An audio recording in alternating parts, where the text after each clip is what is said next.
Hello, all you positive heads out there. It's so good to be back with all you beautiful reflections of the one source consciousness that creates and animates all things.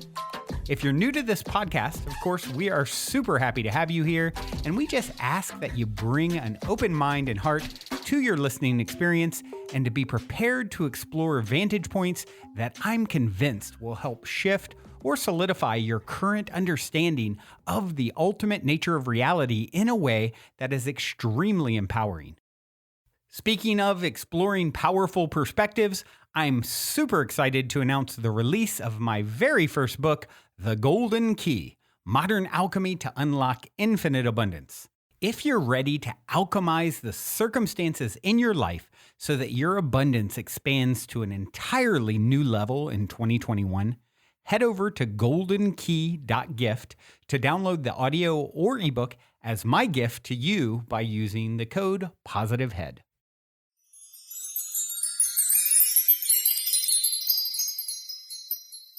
All right, all you positive heads, welcome one and all. I am super excited you have joined me today on what is yet, of course, another magically beautiful day. Every day is a magically beautiful today. Of course, a magically beautiful today. That just came out of my mouth wrong, but I liked it. Magically beautiful today.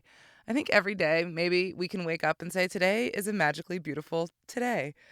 I am here in my today, right now in my present moment. How often are we in our present moment? It's not what I want to talk about today, but it does come into play, and you'll see why later. But what I want to talk about today is the concept of karma and reincarnation.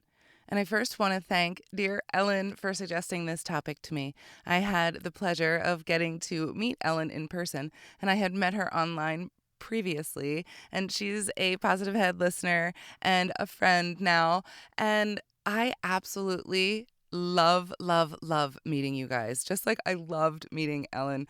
Every single one of you that I meet, I absolutely fall in love with. And so Ellen suggested that I do a topic on karma and reincarnation.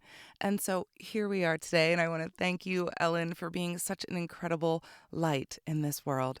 And I want to thank you for just gracing me with your presence. And I want to thank you also for giving me this topic for today. So Ellen was specifically curious about the things we bring in karmically that will affect our physical bodies in this life, and if the physical things that we are experiencing are karmic. Well, the answer to that question is maybe yes, maybe no. Everyone is so individual. We are individuals here in this body. We are individuals there simultaneously in our soul aspect. And so all the different choices that we can make are so varied and infinite. Everyone is completely different. And so maybe we have a karmic, and I don't want to call it a karmic debt because that's not necessarily what karma is. Maybe we had an experience in a prior life where we didn't heal from that experience. And so we bring that experience forward into this life. We bring it forward mentally and emotionally because it is affecting our spirit. And so in this life, then, we experience that mental and emotional message that we didn't quite heal from in this life as well, because we are also in this life continuing to learn that same lesson and trying to get that same message while in body. So as you can tell, this can be pretty complicated, but we decide all of this on a soul level before we come in. Not necessarily carrying through all of these things. A lot of times we decide or we think that we've healed from it, but then we do carry it through. You never really know what we're going to remember or not remember. We see things a lot differently from the soul perspective. We think it's going to be really easy down here, for example, and then we get here and it's not so easy. And the soul aspect is still saying, yeah, it's very simple. But our human side is saying, no. And so, yes, sometimes we bring in physical symptoms from another life. That's not super common, although it does happen. Oftentimes, we will have birthmarks from something that happened to us in a past life. Say we were shot or stabbed or wounded in some way, we might have a birthmark to show that. And sometimes we may carry that experience forward through in physical symptoms as well. Not always. Sometimes we will pre-incarnatively choose to have a certain experience. For example, Dolores Cannon used to say that there are souls lined up for handicapped bodies, because the choice of having a handicapped body allows for a lot of growth and a lot of learning in a very short period of time. And souls want to do that. They want to get in, we want to get out, we want to do our job and learn the things as quickly as we can, because this existence is not so easy. And so we will choose things pre-incarnatively to help us learn, or also to help the people around us learn. That's a very, very big one. Sometimes as souls, we will come in knowing that we're going to live a very short life. And the reason for that is to help the people around us to learn a lesson as well. Each one of us, although that is so incredibly difficult to go through, the most incredibly difficult thing to go through, for me, I would think that type of experience is one of those experiences that will push your soul in the direction of learning that we are one, learning that we are eternal, learning all about our spirit aspect. I know for me that the grief and the death in my life has certainly been that. And I know that without it, I wouldn't have catapulted in my journey as I did. And so we choose these things as souls. I know for myself that I chose to come in with a mother who was going to leave very early. That was a choice that we agreed to as souls. And so sometimes we come in and we choose to have physical issues in order to teach ourselves a lesson or to teach those around us a lesson. We all learn, and that's the beauty. We're all here working together. And we make all sorts of agreements with our soul family before we come down here. And yes, we reincarnate with the same souls throughout different lifetimes. And there are others as well. We do intermingle. We don't always keep it to the same group. That would be a little boring, right? But we do have a soul group that we continue to go around with. And sometimes we spend lifetimes without them. But we always come back together. We are all one. So we agree as souls to have certain experiences before we come down here. And also, as Dolores Cannon would say, this earth is a school.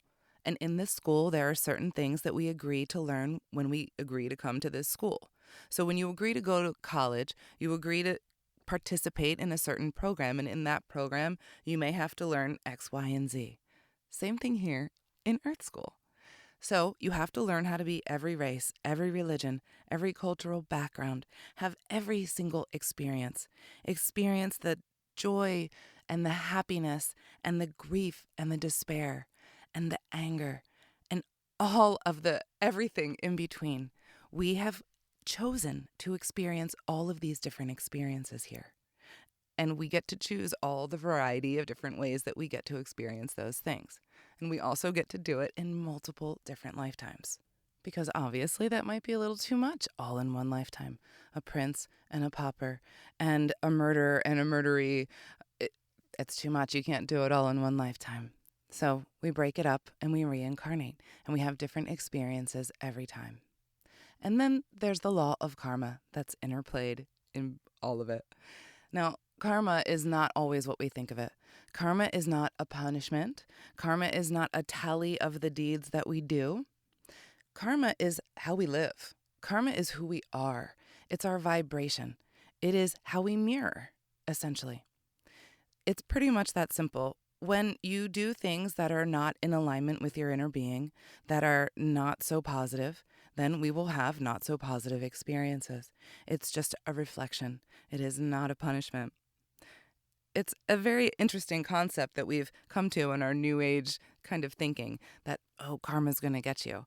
Karma does not get you. You get you. You get you every single time. It has nothing to do with the universe or God or karma. It is you. You are in control of it 100%. 100% control of your destiny, of your thought process, of your mind, of where you decide to be in your vibrational state every single day. Did you wake up saying, today is a magical day? Today is a happy day. Today is such a beautiful day. Today is magic. And I'm going to be in this present moment today. The Upanishads is one of my favorite books. It's an oldie. It's the wisdom of the Hindu mystics, written goodness knows how long ago. And they have a little bit to say about karma, although they don't call it karma. But I'm going to read this little passage that I think explains karma really well. It says, "As a man acts, so does he become. A man of good deeds becomes good. A man of evil deeds becomes evil. A man becomes pure through pure deeds, impure through impure deeds. As a man's desire is, so is his destiny. For as his desire is, so is his will. As his will, so is his deed. And as is his deed, so is his reward, whether good or bad. A man acts according to the desires to which he clings. After death, he goes to the next world bearing in his mind the subtle impressions of his deeds. And after reaping there the harvest of his deeds, he returns again to this world of action. Thus, he who has desires continues subject to rebirth." So right there is a good little passage about karma and reincarnation. And so what it's saying is that as we are, so we experience. The way that we behave is what we are. The way that we think, the way that we feel is what we become. And so good deeds, when we do good things for ourselves and we do good things for others, then we become good. We become more in our heart center, we become more high vibrational, and we brighten our light so that we may help others brighten theirs. And then when we act according to our desires, what is that? We all have desires, of course. Well, that's kind of part of life. Well, when we're done with those desires, then we're done having to come back. So the desire is the experience. What kind of experience do I desire? What did my soul want to experience here? That's the desire. And it's okay to have those when you're not done. And when you're done, you'll know that you're done because the desire will be gone. And it's not something to work at, to throw away because we chose to experience these things. We wouldn't be here if we didn't choose to experience these things. And so once our life is over and we've had all these experiences, we go back to our soul existence and we do a life review. We look over the life and we look at all of our deeds. And what we get to do is experience those deeds from the other person's point of view. We get to literally feel how that deed affected the other person. And in that way, you do a lot of soul examination and also plan for your next lifetime, plan for the next experience. So this is where the karma can come into play. When you see, okay, I have hurt someone by this deed. I'm going to want to experience what that feels like. And so let's make a deal with one of my soul friends to have them be the villain in my life so I can have that experience. I did it to someone else, so now I want to know what it feels like. And then I can come full circle in that balance and acceptance. And then I won't have that desire anymore, and that will be a little box checked. And once we get to check all of our boxes and we have forgiven ourselves along the way, because forgiveness is where the karma stops. The law of one says that in forgiveness lies the stoppage of the wheel of karma. When you look at the story of Jesus, that's exactly how he ascended, through forgiveness. Forgiveness is the name of the game, and so if we want to end the cycle of karma, we need to forgive ourselves. It is never about the other. That other is our agreed to villain, planned on together, cooperatively. So we need to forgive ourselves because we're the one that planned it. And we're the one that allowed us to go down whatever path we decided to go down. It is always our choice. Never forget, we have these choices in every single moment of every single day where we want to allow our thoughts to be. Do we want to be heart-centered or not? Do we want to remind ourselves of that? Do we want to remember to remind ourselves of that? It's a practice, so don't be hard on yourself. Remember to just be present. That is the biggest thing. That's probably the best piece of advice that every single higher self gives to the clients that I see. Be in this present moment. You came here to be, to experience, to be here right now. So the more we can be present, the more we can be in our experience, and the more we can check off those boxes and let go of all those desires. Those desires will fall away as we understand our unity and oneness, that we are everyone and everything, that there is no separation here. We've come here to experience this beautiful, magical game and to help each other along the way. And I think that's it for me today, everyone. I'm going to leave you with a song. This is Trevor Hall again for the second time this week. I think I have Trevor Hall in the brain because he is going to be playing at the Disclosure Fest just a few weeks. It's happening in LA at the Downtown Historic Park, June 18th. It's a one-day event on Saturday. Trevor Hall is playing, Parangi is playing. There are tons of amazing speakers. I will be there. I would love to see you there. This is such a wonderful event. It's run by amazing people. The people who run this event are so near and dear to my heart. So yes, I'm a little biased about this event, but it is an absolutely amazing event. So I encourage you, if you're in the area or want to come out to the area, please come to this event. It is so much fun. It's just a one-day event. Trevor Hall, like I said, will be playing there. So here's Trevor Hall for today, Karma. Until next time, I love you all. Also, before we cue up today's song, as a quick reminder, don't forget to download the Golden Key audio or ebook as my free gift to you at goldenkey.gift using the Golden Key code POSITIVEHEAD. And please, if you enjoy my gift, leave a positive review on Amazon so others can unlock their lives with the help of the Golden Key as well.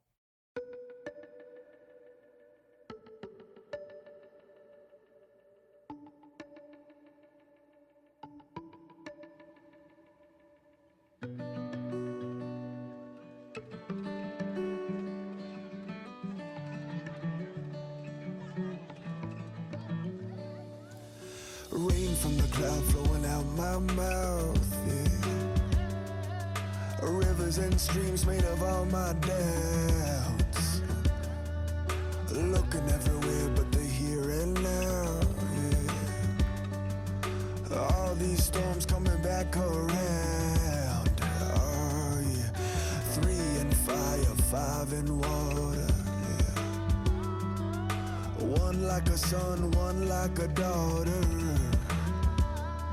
Gotta break that cycle, break it strong. This been going on way too long. Being human, so confusing. Some winning, sometime losing. Karma, you got me thinking again of all this virtue and sin that's going round and round and karma. Now as your cycle returns between the sky and the earth, it's nice to meet you again.